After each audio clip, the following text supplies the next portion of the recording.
adab dalam thalabul ilmi yang paling penting pertama kali ikhlas. Tanpa keikhlasan nggak ada manfaatnya. Antum datang ke sini kalau nggak ada ikhlas, ya nggak percuma. Percuma. Jadi harus jaga keikhlasan. Karena nggak akan diterima amal-amal kita semuanya tanpa keikhlasan.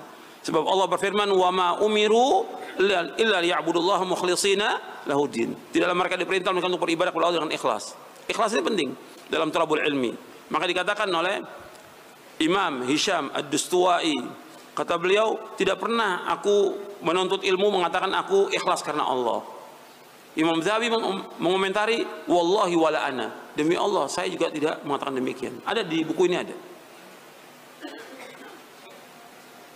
Tentang adab ikhlas. Pertama kali ikhlas ini. Ini penting dalam kita apa aja, dalam kita belajar, dalam kita nuntut ilmu, dalam kita membaca Quran, dalam kita sholat, dalam kita mengajar, dalam kita berdakwah, semuanya harus ikhlas karena Allah. Tanpa keikhlasan nggak akan diterima amal kita oleh Allah Ta'ala. Itu penting tuh. Itu harus kita ingat tuh, seumur hidup kita. Ikhlas, ikhlas, ikhlas. Kemudian yang kedua, yaitu ketika kita duduk di majelis ini, maka antum dengarkan dan diam. Ini perhatikan. Al-istima' wal insat. Al-istima' wal insat. Dengarkan dan diam. Dan ada di buku ini.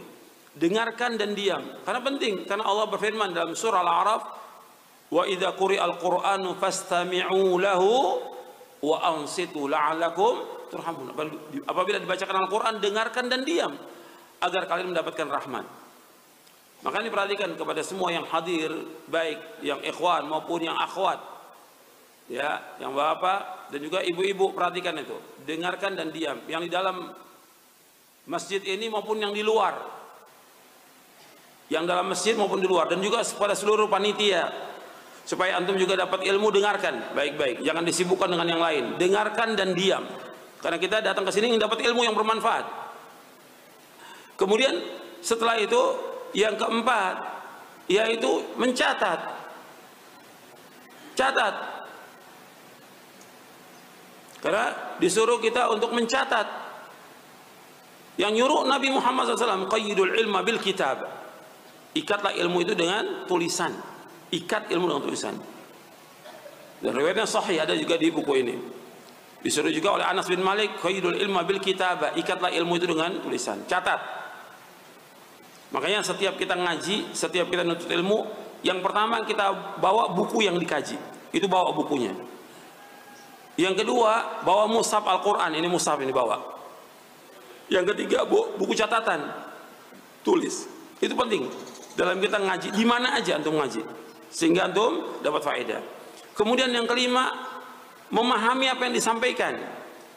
Itu bisa dibalik memahami, kemudian baru mencatat. Dua-duanya boleh. Artinya, antum harus paham. Antum catat juga, antum juga harus paham yang disampaikan. Karena yang dikatakan al-ilmu al-fahmu, yang dikatakan al-ilmu al-fahmu, ilmu itu paham.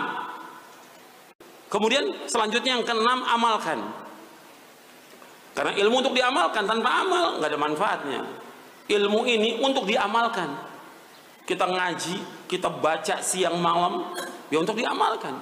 Antum nuntut ilmu sampai jauh pun antum kejar, ya untuk diamalkan ilmu ini. Nggak ada amal, ya nggak ada manfaatnya. Makanya Allah akan tanya di hari kiamat tentang apa? Tentang amal. Bahwa nggak akan bergeser kedua kaki seorang hamba dari kiamat sampai ditanya 4 perkara. La tazulu qadama 'abdin yaumal qiyamati hatta yus'alan umri fima afna wa 'an ilmihi fima fa'ala. Wa an malihi min aina iktasaba wa fima anfaqa wa an jismi fima abla. Hadisnya ada di buku ini. Hadis sahih dari Tirmidzi. Tirmidzi berkata hadis ini hasan sahih. Jadi tidak bergeser kedua kaki seorang hamba di hari kiamat sampai Allah tanyakan tentang 4 perkara.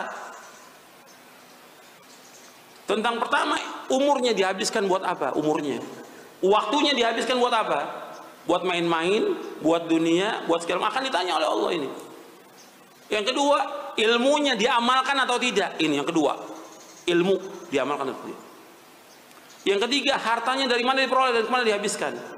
Apakah harta dari yang halal atau dari yang haram, dan kemana dihabiskan?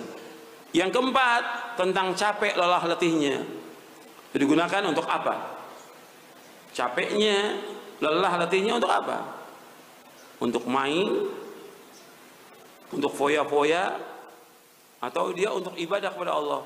Atau capek lelah letihnya untuk yang bid'ah, atau yang syirik, atau maksiat? Allah akan tanya di hari kiamat itu. Makanya harus antum perhatikan, amal ini harus kita amalkan. Tanpa amal nggak ada artinya sama sekali. Kemudian yang ketujuh, dakwah. Saya ringkas ini karena di sini ada 16 adab, saya sebutkan hanya 7 aja. Yang pertama ini, dalam kita menuntut ilmu, dalam kita belajar, yaitu yang ketujuh, mendakwakan ilmu. Jadi ilmu yang kita tuntut, yang kita cari, yang kita baca, yang kita kaji, yang kita belajar, yang kita dengarkan, itu harus kita dakwakan. Pertama kali dakwah untuk siapa? Untuk siapa dakwah?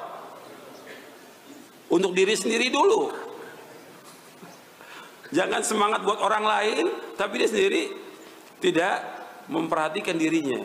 Kita dulu, kata Nabi, ibda binafsik, mulai dari diri kamu. Ibda binafsik, mulai dari diri kamu dulu. Kemudian baru keluarga. Jelas ya? Ini 7 aja, dari 16 saya ringkas 7 ya.